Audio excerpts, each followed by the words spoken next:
Forgotten NHL stars Stan Smyl. Stan the Steamer Smyl was the embodiment of grit, loyalty, and heart, an icon whose legacy is woven in the very fabric of the Vancouver Canucks. He took over the captaincy during the Canucks' surprise 1982 Stanley Cup final run and held it for a record 8 seasons.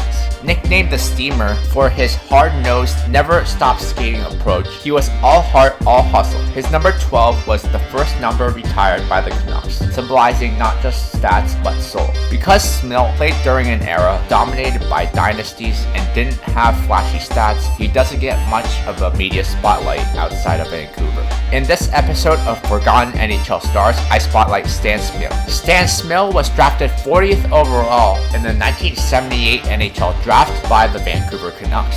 Smyl was nearly picked by the Detroit Red Wings, but Vancouver snagged him thanks to a tip from coach Punch McLean. He made an immediate impact, becoming a fan favorite for his relentless work ethic and physical play despite being just 5'8". Smyl became the team captain in 1982 and held the role for 8 seasons, still a franchise record. He led the Canucks to their first ever Cup final appearance in 1982, falling to the New York Islanders, who won their 3rd straight Stanley Cup. Stan Smyl's peak came in the early 1980s when his relentless style and scoring touch made him one of the most productive wingers in the league, even if he didn't always get the spotlight. In the 1982-83 season, Smyl tallied 38 goals, 50 assists, and 88 points and racked up 143 penalty minutes.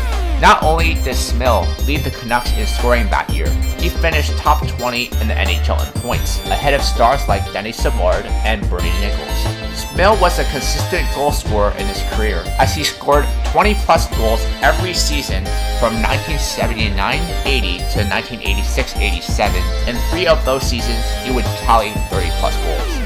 Smyl was a regular in the penalty box from 1979-80 to 1985-86.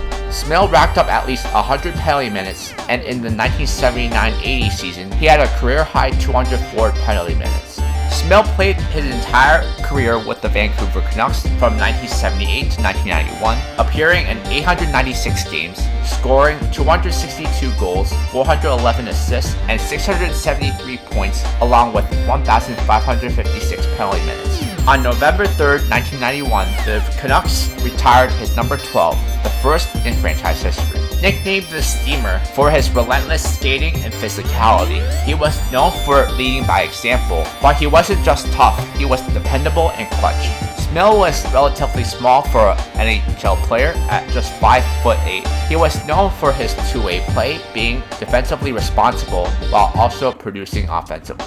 Only 2 players from the 1978 draft scored more points than Stan Smyl, Bobby Smith and Ken Linseman. Stan Smyl's career is the kind of story that resonates with fans who value heart over headlines. He wasn't the flashiest player on the ice, but he was the soul of the Vancouver Canucks for over a decade and beyond. Stan Smyl didn't just play for Vancouver, he became part of its DNA. His legacy is less about stats and more about setting a standard for what it means to wear the Canucks jersey. Stan Smyl is forgotten in the broader NHL conversation, not because he lacked impact, but because his legacy is deeply loyal, quietly powerful, and overshadowed by louder narratives. Smyl played his entire career in Vancouver during the 1980s, a time when Canadian media attention was dominated by dynasties like the Oilers and Canadiens. Vancouver just wasn't a marquee franchise yet. Despite leading the Canucks to their first ever Stanley Cup final appearance in 1982, Smyl never won a championship in a league that often equates greatness with rings. That dims his legacy outside of BC. Smyl's game was built on grit, leadership, and consistency, not highlight reel goals or gaudy point totals. That made him beloved locally, but easy to miss on national coverage.